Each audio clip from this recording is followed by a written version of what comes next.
Greetings. I thought I'd do a quick mock-up on the dry erase board of the Dorigo clipper ship project. There are probably some of you that don't know what a clipper ship is.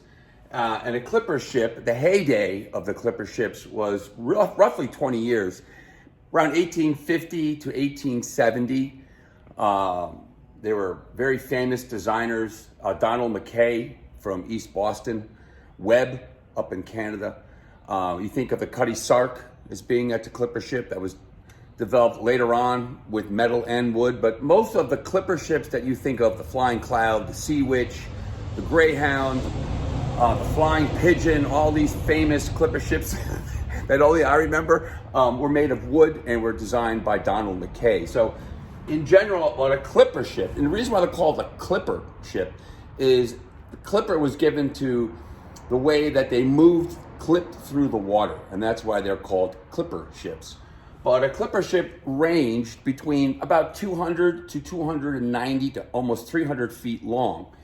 And they were square-sailed vessels, so bear with me, I'm no artist. So a clipper ship under sail would look something like this.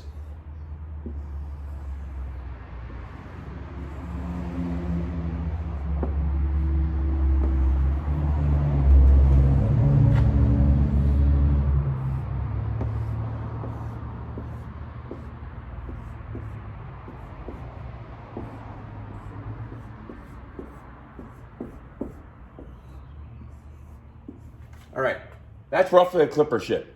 And they would use what was referred to as square sails to move the boat. Okay? And there would be deck houses where the sailors would live. And usually it required about a crew of about 30 to sail one of these bad boys. And they could reach speeds of 20 to 25 knots. So this wooden vessel, 250 feet long, could reach speeds of almost 30 miles an hour, which is unthinkable for a sailing boat today. A monohull sailing boat going 20 to 25 miles an hour is unthinkable, and that's what they're able to achieve with cargo. So this is a clipper ship, this terrible drawing of mine. So let me get rid of this. So now I have an idea of what I'm trying to build. I'm trying to build a clipper ship from a Dorigo. So a side profile of a clipper ship, again, would be something like this.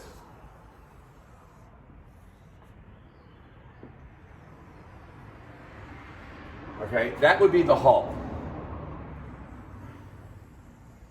And this would be the keel. Now, what they would have is a bowsprit, and there would be 3 masts. Now, a rowing shell, as you know, has a straight shear line and is relatively pointy. Sorry, my daughter called. So, I was drawing the rowing shell, and you can see the difference between a rowing shell and a clipper ship. Now, obviously, my rowing shell is not 300 feet long. So proportionately speaking, if this was a clipper ship, the rowing shell would be about this long. Okay? It'd be that long. That's how long in proportionate speaking to a clipper ship, this is the length of a rowing shell compared to a clipper ship. But here is a rowing shell. All right? Now, as you know, the rowing shell has a skeg. Now, what kept the clipper ships from tipping over when they were under sail is they would have ballast below the waterline, and ballast would be either cargo or it would be actually cobblestones. So if you're walking around downtown of any old sea town, right, you'll see the cobblestone streets. Well, those cobblestones were originally used as ballast if the boats needed to be trimmed out in order to sail properly. And what kept the boat going straight would be the keel. Now, in my situation, if I put my 3 masts on the Dorigo rowing shell, it would just tip right over. And if it didn't tip right over, it would be impossible to steer or for it to sail straight. So what I'm doing is removing the little skeg and I have to add a keel. Now, I can't add the keel that would be proportionate to keep this boat sailing straight, because it would require a crane then to put it in the water. So what I'm going to do is I'm going to build a dagger board. So first, I'm going to add a false keel, which is, this is not proportionate. It's going to be about 12 inches. Okay, here's the bow of the Dorigo. It's going to be about 12 inches. At the end is going to be the rudder. Now that will help with stability, and it'll help the boat track straight through the water. The only keel that I can add to this that would enable me to launch the boat and to sail the boat in the river, where it may be shallow in places, is for me to add what's referred to as a dagger board. Now a dagger board, what makes it a dagger board is that it runs up through the boat, and I'm able to lift the dagger board up and lower it back down as needed. Now the dagger board is going to help it go straight, but what's going to keep it from tipping over is at the bottom of the dagger board is going to be about a 200-pound bulbous keel, and that is going to be made from cement. So here is the rowing shell. I'm going to add the keel and a larger rudder, and the rudder is going to be the same depth as the keel in case I run over rocks or anything like that. If the rudder was below the keel, it could get broken off.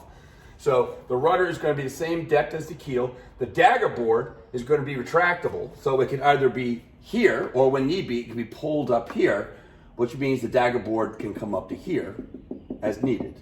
Okay, I can pull it up and lower it down. And this will keep the boat going straight. This will keep the boat from capsizing. The keel will add some stability, preventing the boat from hogging under the pressure from all the sails and masts, and also will help the boat track through the water. So my first step then, what I'm going to be doing right now, is I'm going to be building what's referred to as the dagger board trunk.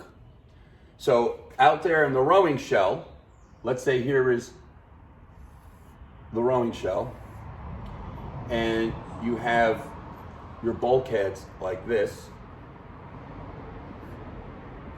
What I'm going to be doing is tearing out, here's where you have your foot stretchers, right, and your tracks. I'm going to tear a section out dead center and remove all of that seat deck and stretchers. I'm going to add 2 solid bulkheads, and then running between the 2 bulkheads is going to be plywood like that. And that plywood in a hole in the bottom of the boat. And that section right there is where the dagger board, because you're looking straight down at it now, that's where the dagger board is going to go lowered and raised from.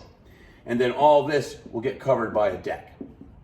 So the first step in the project is to determine the center line of the boat and to create my bulkheads and create my dagger board trunk, where the trunk, if you're going to look straight at the trunk,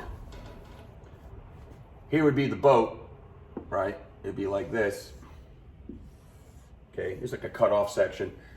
Bulkhead, and then the centerboard trunk runs this way, and the centerboard dagger board will run like this, where it can be pulled straight up through the boat. So that's my first project, and I'm working on that now, and I will maybe show you some video of what I've done so far.